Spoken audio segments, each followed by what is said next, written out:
சாலை விதிகளை பின்பற்றுவது ஏன் அவசியம்? ஏன் அவசியம்? சாலை விதிகளை ஏன் பின்பற்றணும்? நம்ம சாப்பிடுறது ஏன் அவசியம்? ஏன் அவசியம்? ஏன் சாப்பிடுறோம்? புரியல, சத்தமா. உயிர் வாழ்றதுக்கு. நம்ம ஏன் ட்ரெஸ் போடுறோம்? அது ஏன் அவசியம்? நம்மளுடைய மானத்தை காப்பாத்துறதுக்காக. சரியா? நாம ஏன் படிக்கிறோம்? நம்மளுடைய வாழ்க்கைய சரியா மேம்படுத்திக்கிறதுக்காக படிக்கிறோம்.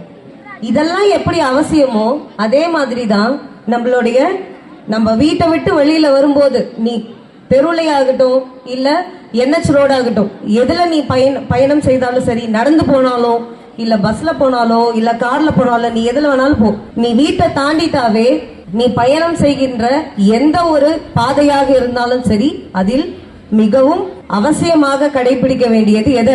சாலை விதிகளை. சாலை விதிகள் பத்தி உனக்கு சொல்லணும்ன்ற அவசியமே போலாம். புரியல? 100 எடுத்த உடனே 100 10 எவ்வளவு போறோம் நம்ம? 2 வீலர் எடுத்தா இருங்க, பெரிய பிள்ளைங்க சொல்லிட்டோம். நீங்க தானே எடுத்த உடனே முறுக்குவீங்களே. 90 120 போக வேண்டியதுதான். கரெக்டா போய் சேர வேண்டியதுக்கு போயிடுவேன்.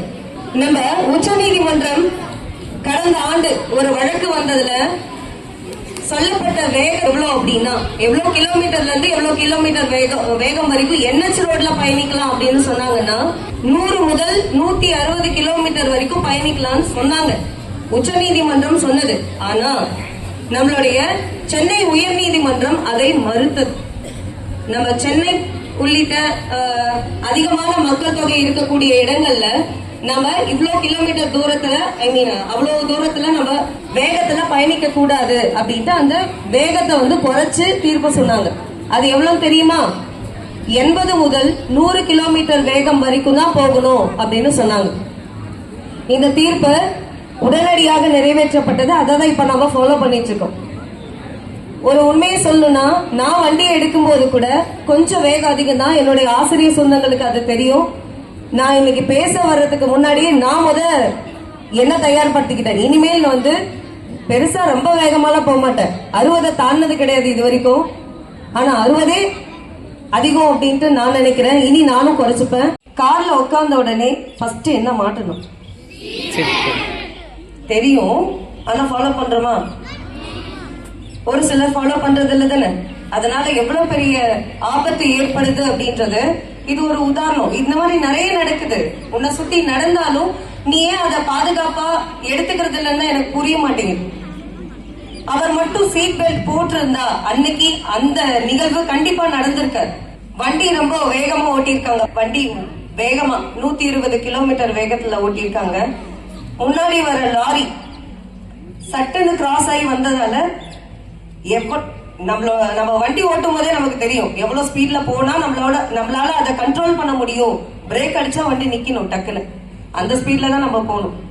இங்க அடிக்கிற பிரேக்க அங்க போய் நின்னா என்ன ஆகும்? உனக்கு வண்டி கண்ட்ரோல்ல இல்லைன்னு அர்த்தம். அவன் தானே. அது போலதான் அன்னைக்கு ஆச்சு. அடிச்சாரு பிரேக், இருந்தாலும் அது நிக்கல. நேரா லாரி மேல போய் மோதியது. உடனே ஸ்பாட் அவுட். ஓட்டின டிரைவர் பொழைச்சிக்கிட்டாரு. ஓட்டிட்டு போன பையன் பொழைச்சிட்டான். ஆனா முன்னாடி உட்கார்ந்தது சீட் பெல்ட் மாட்டாதனால பையன் ஸ்பாட் அவுட். உடம்பு அப்படி செதறி போச்சு. இத்தனை இன்சிடென்ட் பாக்குறோம்.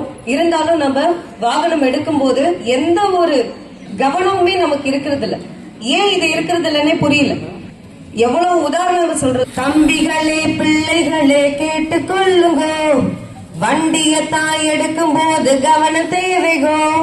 தம்பிகளே பிள்ளைகளே கேட்டுக்கொள்ளுங்க, வண்டிய தாய் எடுக்கும் போது கவனம் தேவைங்கோ. வேகத்தை குறைச்சுக்கிட்டா யாருக்குமே பயம் இல்ல. வீரத்தை காட்டுறதுக்கு ரோடு உன்னோட வீடு இல்ல. வாழ்க்கை ஒரு முறைதான், போனால் மீண்டும் வருவதில்லை. நினைச்சு மாத்திக்கடா, அதில் ஒன்னும் தவறில்லை.